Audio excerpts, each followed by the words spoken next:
Later, after Waltz leaves, I am walking toward my room when a maid appears before me. Hello, Miss Maid. She bows curtsies. Good evening, Your Highness. His Majesty has asked for you in the throne room. Father? What could he want from me at this hour? I will be there shortly. Squint. The maid bows again before walking away. Father is standing in front of the window when I arrive, his gaze far away. You asked for me, Father. Ah, there you are. He gestures for me to stand beside him, then turns his attention back to the window. I follow his gaze to a spectacularly beautiful full moon. Beautiful night, is it not? Indeed. Father, why have you called for me? Lucette. His change in tone is concerning, and I am tense when he turns toward me. I have called you here to discuss a special ball I would like to throw you next month.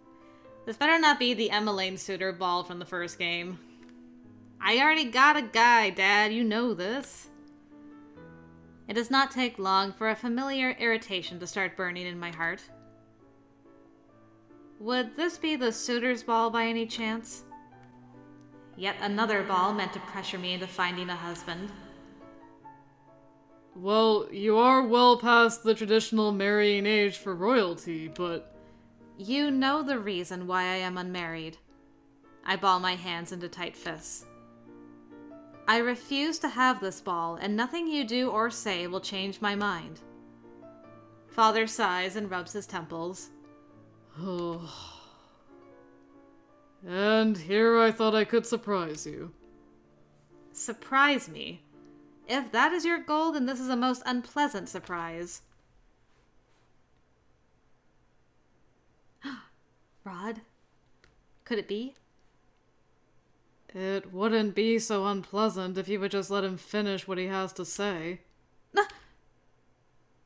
The voice comes from behind me. It is a voice I have not heard in months, and it did not come from one of these pillars. I turn and stare at the man approaching us. He wears a familiar, endearing scowl. I run to him without thinking and throw my arms around his neck. Yay! Yay! First picture. Your arms are around his waist, but I'll allow it. Let me look. Ah, it's so good to see you, my boy. I've missed you. I let out a breathless laugh when he sets his hands on the small of my back. Hello, Lucette. I cling to him tightly, hardly believing that he is here. But I can feel his breath against my neck when he speaks, and I know for certain it is no dream. I'm back. I'm sorry for making you wait for so long. I bury my face into his chest, relishing his warmth. I can feel tears welling in my eyes, and in my happiness I do not even bother to brush them away. For the first time in months, I feel buoyant. It has been so long since I embraced him. Eventually, I pull myself away and try to compose myself, but I cannot wipe the smile from my face. Looking pretty good, my boy. No Sebi, though. Where's Sebi? What are you doing here? Why did you not tell me you were coming? I turn to Father. What is going on? You remember that letter you gave me a few days ago? The one that I decided not to write back on and was concerned when I didn't get a right choice indicator, that one? He told me to expect him on this day, but to not tell you because he wanted it to be a surprise. And the ball? It will be a celebratory night, not a suitor's ball. Because of your hard work as the Tenebrarum Bearer, this kingdom has known peace for the first time in a long while, Lucette. It is only natural we show our appreciation. I misunderstood. Father, I apologize for jumping to conclusions. Man, I love this growth in Lucette. She's come so far. Father waves a dismissive hand. There is no need for apologies. Now, I shall leave you two alone. I can imagine you have a lot of catching up to do. He smiles at us before taking his leave. When we are finally alone, I turn to Rod with a scowl. Why do you have that look on your face? Let me guess. You're mad because I made you wait so long. What do I want to do here?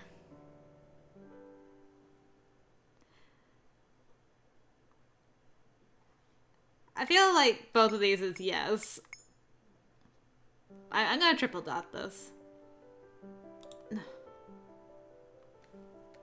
Lucette? I do not want to snap at him, not when he has just returned. Yeah, come on, girl. Rod takes another step forward, and I am just about to tell him off when I feel his arms around me.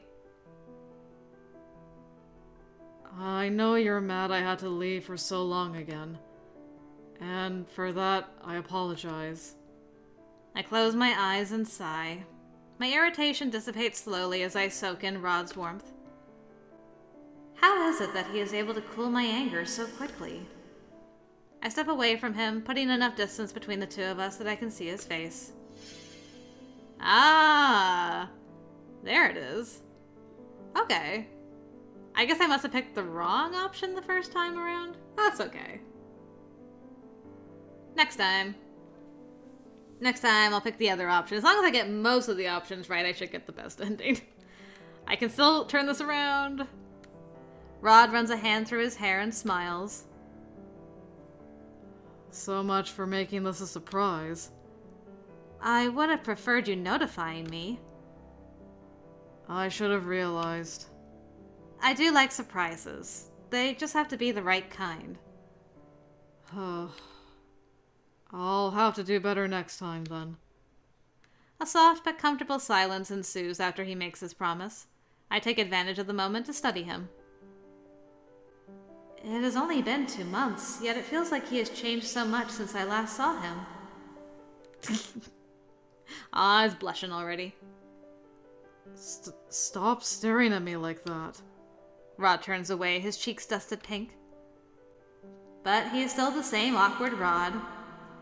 I pause, realizing a certain plush toy is conspicuously missing from his shoulder. Where is Sebi?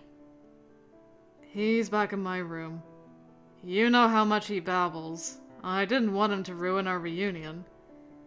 At least he can't read your thoughts anymore. That doesn't stop him from trying to do it anyway, and he succeeds most of the time. Rod hefts a hand onto his hip. How have you been faring lately? I've been well, all things considered. And the nightmares? Ever since I became the Tenebrarum Bearer, my nightmares have become more intense. It is an unfortunate side effect of the negativity gathered in the crystallum. Oh. The nightmares are worse whenever I am under a high level of stress. My nightmares have intensified these past few months on account of my worry for Rod. But he just came back. I do not want to worry him about such things. Rod frowns when I do not answer. They're getting worse, aren't they? They are, but they're still manageable. No. Rod closes the distance between us and wraps me in his arms. I'm sorry. I know it's my fault. You are not to blame for this. I am the Tenebrarum Bearer. Having nightmares is just an unfortunate side effect of my job. But I made them worse. That I cannot deny. I gently push Rod back so that I can look at him. That is why you need to make it up to me. I'll do my best. He says the words with such a serious expression that I cannot help but giggle. Why are you laughing at me? I missed your glower. Oh. Rod shakes his head. Do you have to point out every time my face changes? If it embarrasses you, then yes. Anyway, I will make it up to you. How about we go somewhere together soon to help you relax? I stare at him. The two of us in public? My heart flutters at the thought. We have been hiding our relationship for so long that we have been unable to go anywhere together in public. So long as we're discreet, I think we can make it work. Where would you want to go? I would like to save. I'd like to go to the save screen, please. Save. Gotta remember how to do this. There we go. Perfecto. I'm kind of torn. Town I'd like to do because it would be like the real first public outing. But the forest has a special place for these two because that's where they used to meet in secret. And if it's meant to help Lucette relax, I feel a familiar setting would be good because she already has some crowd anxiety. I don't know how she's done in the last 2 years since we last saw her, but she did have some crowd anxiety because people didn't like her very much. We didn't do a lot to change that in Rod's route. A little bit, but not as much as in other routes. So I vote for the forest and we'll see what happens. It's been a while since we last visited the forest. I hear that there are apples on some of the trees now, and the two of us used to dance there. It was always my favorite time of the day. Yeah, that's what I was thinking of the end of Rod's route in the first game. It is as if Rod can read my mind. He raises an eyebrow and smiles. It's always been a good place to dance. Yes. All right then, forest it is. And we can avoid crowds altogether that way too. He glances out the window at the moon hanging high in the sky. It's late. You should get some sleep. I would escort you back to your room, but the last thing I want is to start unnecessary rumors. It is a shame, but he definitely has a point. If the servants saw him leading me back to my room now, they would be confused. Rod is, after all, still a visitor in these halls. I must be making a face, because Rod grins as he sets a hand on my shoulder. Rest assured, I'll still be here in the morning. I stare at him in surprise. Wait, are you staying the night? Rod nods, smiling. I am shocked into silence. Whenever Rod comes to see us, he always stays the night in the Marchen to avoid unnecessary gossip regarding his visits. I'll explain tomorrow. When I continue staring at him, he rolls his eyes. I'm not a witch, you know. I can't teleport to Brigantia that quickly. I promise I will be here in the morning. I will hold you to that promise, then. I return his smile before leaving the throne room. I love how sweet these two are together. It's so nice. I spend the night pondering Rod's sudden reappearance. He said he wanted to surprise me, but is there another reason he showed up so suddenly? Lucette, it's me. I open the door to find Emmeline smiling at me so brightly she seems to shine. So, did you see him? Let me guess, everyone knew he was coming except for me. Well, it wouldn't have been much of a surprise if you knew. Emmeline closes the door behind her and walks over to sit on the bed. I notice that she has her hands behind her back. What if I told you we had another guest? Oh? Sebby? Sebby! Oh, he's on Emmeline's shoulder. I didn't know I wanted that in my life, but it's so cute. Emmeline shifts and I can see now that she is grasping a very familiar plush toy in her hands. Sebby! Hello, Princess. Long time no see. I reach forward to pat him affectionately on the head. Boop, boop. It's good to see you again. I hope you've been taking good care of Rod. Of course. I've been standing in for Ophelia this whole time. I am glad Rod still brings Sebby around with him. Emmeline sighs and falls back against the bed with a content smile. Huh. It's really so nice to have Rod and Sebby back. You should have seen Mother last night. She was in tears. My heart sinks when I notice Emmeline's gloomy expression. It's unfortunate we can't openly show him any affection. That's what I was talking about, Rod. You buggered things up again with your family. Right. Because the servants and nobles would be confused to see the royal family treating an outsider with such fondness. I am sorry. Why are you apologizing, Lucette? You didn't do anything wrong. I am the reason Rod is no longer a part of the family. I am the reason he is no longer your brother. Nonsense! No matter what, Rod is still and will always be my little brother. Little brother. I know he definitely doesn't look little anymore, but it's not like his height changes anything. She smiles wistfully. When we were younger, I remember adamantly telling him he would never be as tall as me. He snapped at me, and from that day on drank at least 1 glass of milk every day. Sounds to me like nothing's changed. Rod still drinks at least a glass of milk a day, you know. The thought of a younger, irritable Rod makes me smile. Oh! Emmeline sits up suddenly, staring at the clock. It's true. Time really does fly when you're in good company. But it's about time we get going. Emmeline grabs my hand, and before I realize what is happening, she is pulling me out and into the corridor with her. Wait! Where are we going? Have you forgotten, Lucette? It's time for our dance lessons. We don't want to be late for introductions. Dance lessons? What are you talking about? I do not have dance lessons. What is this all of a sudden? Well, Mother thinks you should begin taking them. Father even took the liberty of inviting one of the best dance instructors to Angielle. Squint.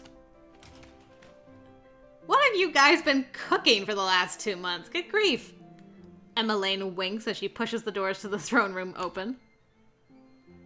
Everything I had been thinking falls to pieces the moment I enter the chamber and see Rod speaking with Father and Ophelia. Ophelia looking as regal as ever. Rod? Meet our new dance instructor. I hear he has quite the reputation in Brigantia. There's no need to exaggerate, Em. Exaggerating? Never! I speak only the truth. Ah, you're finally here, Lucette. I had no time to fill you in last night, but as I'm sure Emmeline explained, Rod is officially our new royal dance instructor. I stare, baffled. Did they all know about this too?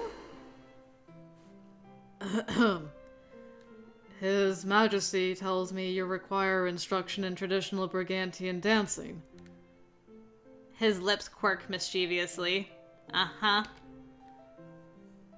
I imagine you have a long way to go before you can boast about your skills.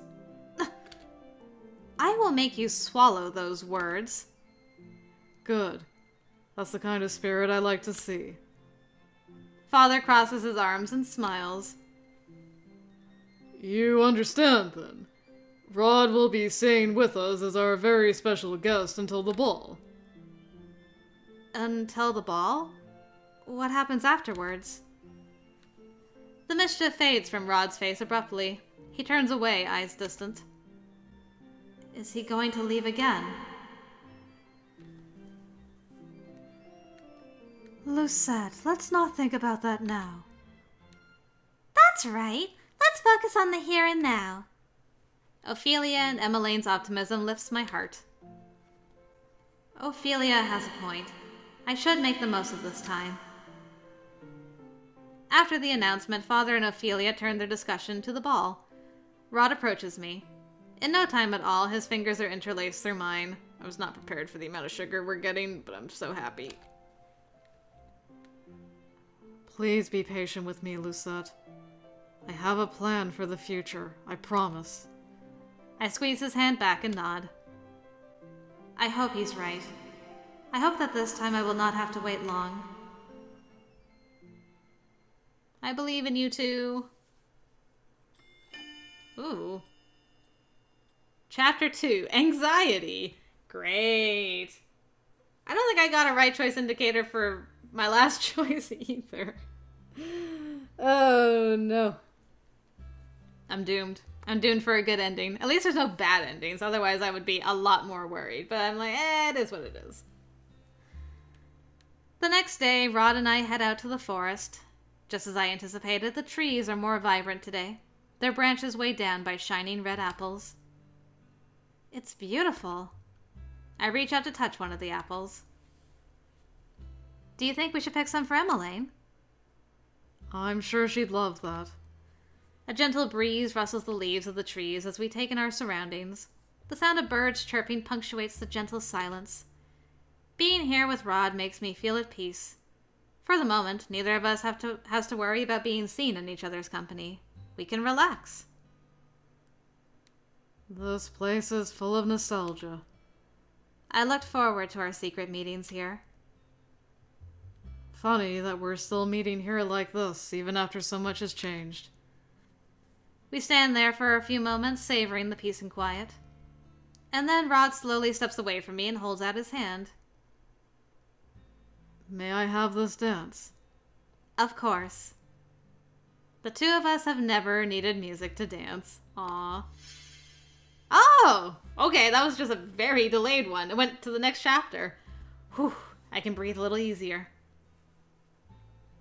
I close my eyes and lean my head against his chest, relishing the feeling of his closeness. It has been a long time since we danced like this, but I have the movements memorized. It is easy to slide back into routine. Oh wow, for the entire day. Later, when the sun sinks below the horizon, Rod turns to me. As much as I enjoy this, I think we should head back. He smiles. Your dance lessons are about to start, and we unfortunately need a bigger space for them. I take his arm when he offers it. So, apple picking and then we return to the palace? Rod nods.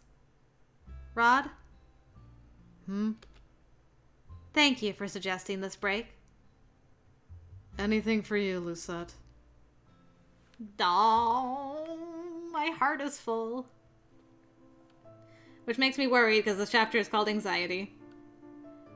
The next day, Father officially introduces Rod as our dance instructor.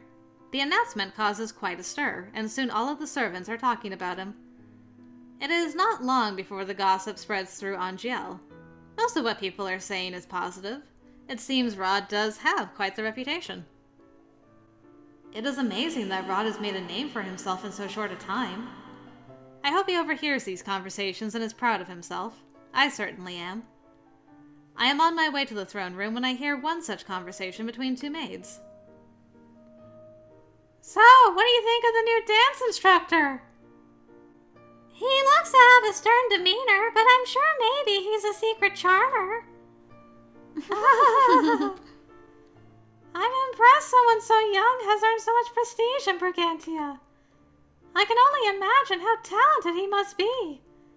And he's handsome to boot. I wonder what he looks like when he smiles. He always has such a scowl on his face. Do they never tire of gossiping? But it's strange, isn't it? Sir Rod has visited the palace many times before. I wonder why. Oh! Oh? Do you suppose he's courting Princess Emmeline? They seem very close. Oh, maybe you're right. I nearly choke on my own breath and have to put a hand to my mouth to keep from laughing. I'm glad you took it that way, Lucette. You know what's strange, though? The fact that they look so similar. That is rather odd. Do you think he could be courting Princess Lucette? You think? From what I overhear, Princess Lucette has never expressed interest in any of her suitors. Well, I guess I am grateful no one has caught on to that tidbit of gossip at least. I shake my head as I make my way to the throne room. These maids just want to ship in with everybody. Rod and Emmeline look up in unison when I step inside. Emmeline immediately shoves her hands behind her back and smiles at me. It is a strange, strange smile. Strange. Hello, Lucette. Are you okay? Of course. Why wouldn't I be? Her voice actually squeaks, and I am unsure of whether to be confused or concerned. I raise an eyebrow. Rod gives Emmeline a gentle nudge. Aren't you going to be late for your piano lessons, Em? Oh, you're right. I'll see you both later. Emmeline makes a beeline for the door and only slows as she gets closer to me. She turns and, obviously hiding something behind her back, continues to sidestep toward the door. You're acting strange. It's just your imagination. Uh-huh. The last thing to leave her mouth before she exits is an excruciatingly awkward laugh. Rod looks like he is trying not to cringe. Emmeline is a terrible liar. I turn to Rod expectantly. I'm not gonna ask. The two of them are cooking something. I'm gonna just leave it alone. They are obviously keeping some secret from me, but I am more amused than irritated. I cannot help the smile on my face. What is it? Nothing. Nothing at all. Ah, there we go. Rod smiles, if not a little awkwardly, before turning to a nearby table to look at his music sheets. The table is new. Father had it placed here for our lessons. So, have you heard the latest gossip? Please tell me you're not actually interested in that. I assure you this gossip is a little more entertaining. How so? I overheard a rumor you were courting Emmeline today. Rod stares at me in horror. Ah yes, the typical sibling reaction. I laugh at his reaction. You're just messing with me. No, it's the truth. Who started this rumor? Do they not realize how ridiculous it is? Rod pinches the bridge of his nose. Why did it have to be Em? There was nothing about you? I suppose we have no chemistry. That just means our acting is impeccable. How much longer are we going to pretend, Rod? It has been 2 years. You made this wish so we didn't have to hide, so why are we still doing this? Rod looks away, eyes distant. Are you still afraid people will think you unworthy because you are a commoner? Rod flinches.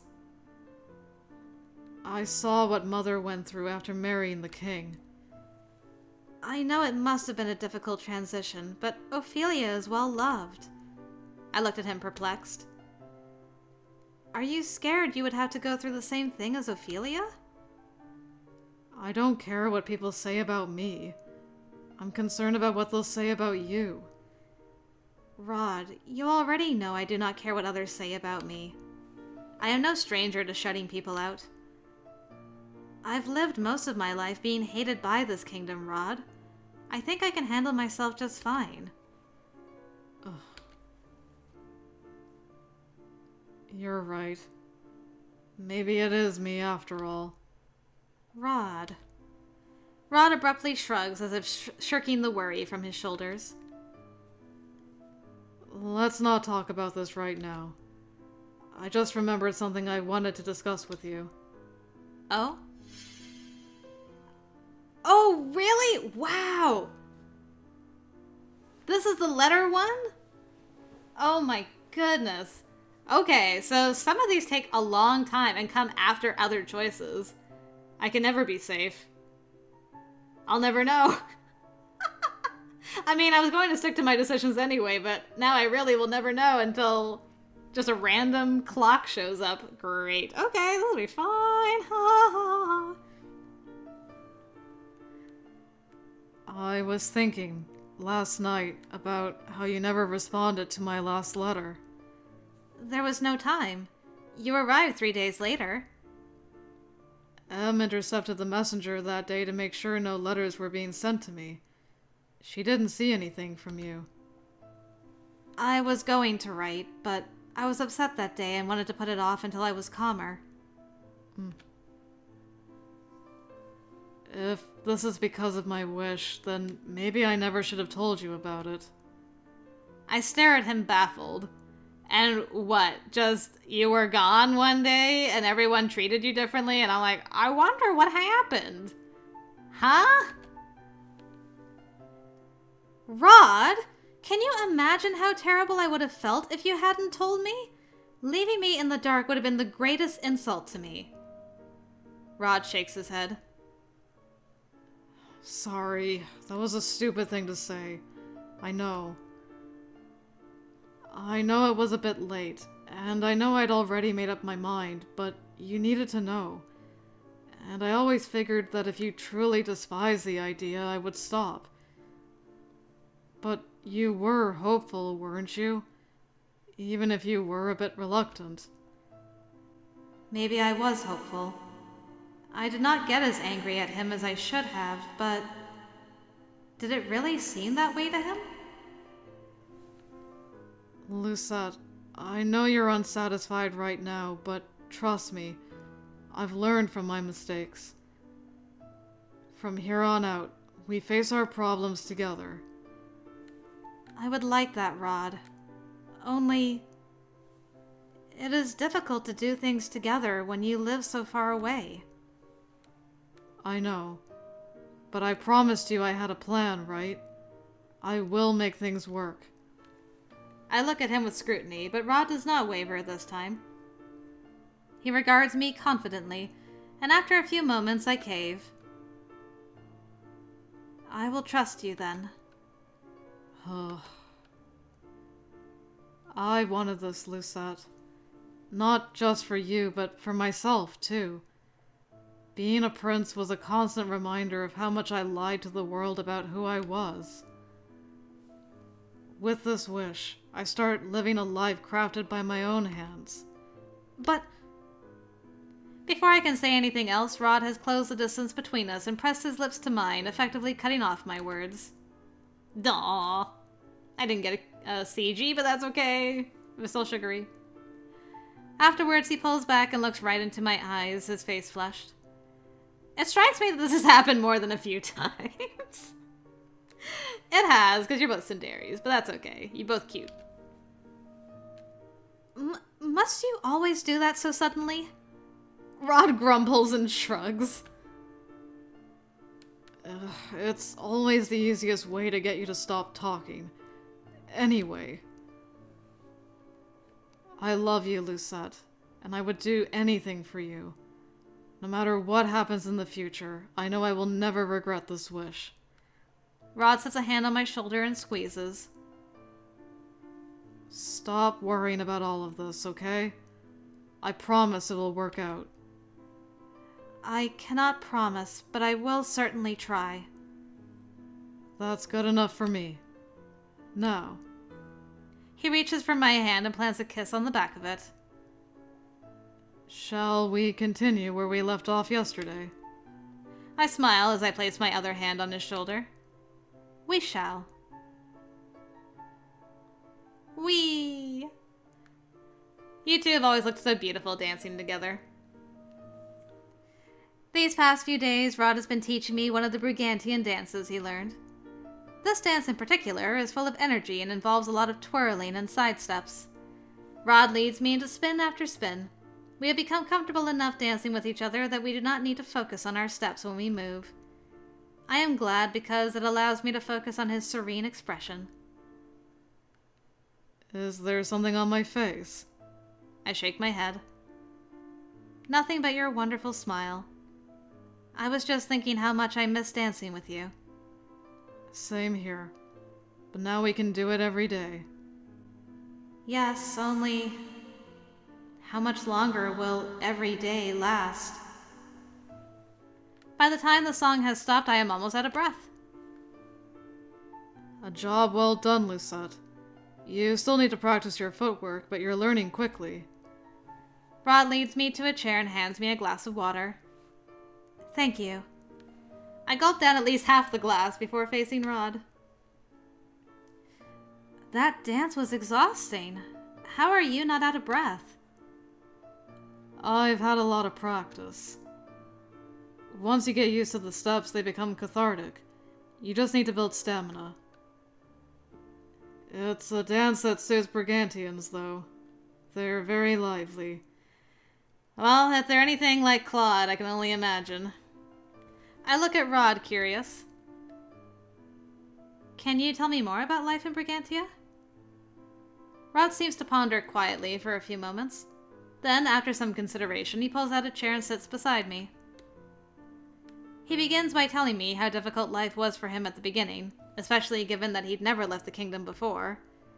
He was constantly homesick, but Claude and his family were able to lighten that burden by being overly accommodating. At first, it was overwhelming. Eventually, however, Rod became accustomed to the royal family's enthusiasm. He tells me very briefly about them. When he brings up Lance, Claude's brother, I cannot help but wonder. I have spoken to Lance a few times. He seems more cordial than Claude, but I do not know him well. I wonder what he is like. Next time, girl. Next time we find out about Lance. And then the Ice Prince and the Ice Princess crossover shall be completed. Rod crosses his arms. Being a student was easier than being a teacher. Back when I lived here, all I needed to do was study. I might not have been good at most of my classwork, but at least it was straightforward work. Really? Emmeline told me once that you were a fast learner. She said you knew how to sing, dance, cook. Rod flushes.